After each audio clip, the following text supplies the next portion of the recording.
강아랑의 정치톡 시간입니다. 9월 8일 시선을 집중시킨 정치 뉴스 만나보시죠. 오늘의 첫 번째 정치톡은 내가 상위 12%입니다. 전 국민 88%에게 25만 원씩 주는 국민지원금 신청이 지난 6일에 시작된 가운데 지급 대상에서 제외된 소득상의 12%의 사람들 사이에서 형평성 논란이 제기되고 있습니다. 이들은 대부분 자신이 왜 상위 12%에 포함됐는지 모르겠다며 국민지원금 지급 대상 기준을 재산이 아닌 소득으로 한 것을 놓고 불만을 나타내고 있습니다. 집권 여당인 민주당에선 건강보험료 계산 방식에 이견이 있을 땐 최대한 포괄적으로 수용해주겠다며 서둘러 진화에 나섰지만 지원금 기준에 대한 논란은 더욱 거세지고 있습니다. 오늘 여당 내에서도 전 국민 지급이 옳았다는 목소리가 나왔습니다. 민주당 고민정 의원, 건강보험료 기준에 대한 문제점을 지적하면서 5차 재난지원금과 관련해서 거듭 아쉬움을 표했습니다. 지급 대상에서 제외된 분들도 어쨌든 상당수 계시기 때문에 불만도 또 상당하죠.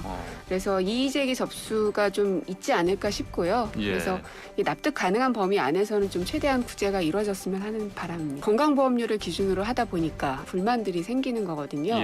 이런 문제들 때문에 사실은 애초에 전 국민에게 지급했어야 됐다라고 이제 강하게 주장했었던 거고. 국민의당 안철수 대표 역시 소득 상위 12% 기준에 대해서 비판했습니다.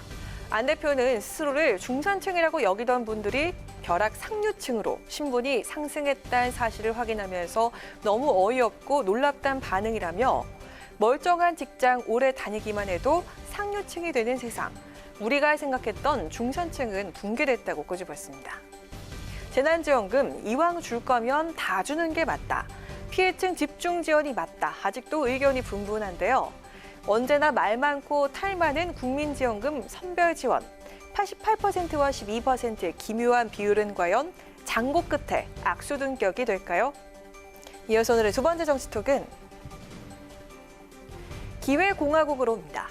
정치권에서 잠재적 대권 주자로 꾸준히 거론되어 온 인물이죠. 김동연 전 경제부총리가 대선 출마를 공식 선언했습니다. 김 전 부총리는 오늘 오전 자신의 유튜브 채널을 통해서 기득권 공화국에서 기회공화국으로 완전히 바꿔야 대한민국의 미래가 열린다면서 지지를 호소했습니다. 이제 보수와 진보는 모두 의지도 능력도 부족합니다. 이제는 바꿔야 합니다. 기득권만 해소해도 더 많은 기회, 더 고른 기회가 만들어집니다. 어떤 기득권이 문제고 어떻게 그것을 깨야 하는지 가장 잘 알고 있다고 자부합니다. 그런 제가 앞장서서 변방의 목소리를 중앙의 목소리가 되는 새로운 시대를 열겠습니다. 김 전 부총리 기득권을 해소하는 방법으로는 개헌 등을 들었습니다. 35년째 요지부동인 헌법을 바꿔서 대통령의 권한 집중을 막고 국회의원 연임 제한과 국민 소환제를 도입해서 시민 통제를 강화해야 한다고 주장했습니다. 이어서 중소벤처기업이 도약할 기회를 막는 일부 재벌의 불공정 행위나 경제력 집중을 시정하고 스타트업과 청년들의 도전 기회를 차단하는 관료들의 과도한 규제도 개혁해야 한다고 덧붙였습니다. 무엇보다 김 전 부총리는 낡은 정치판을 깨고 새 정치를 보여주겠다는 의미로 제3지대 정치 창업을 강조했습니다.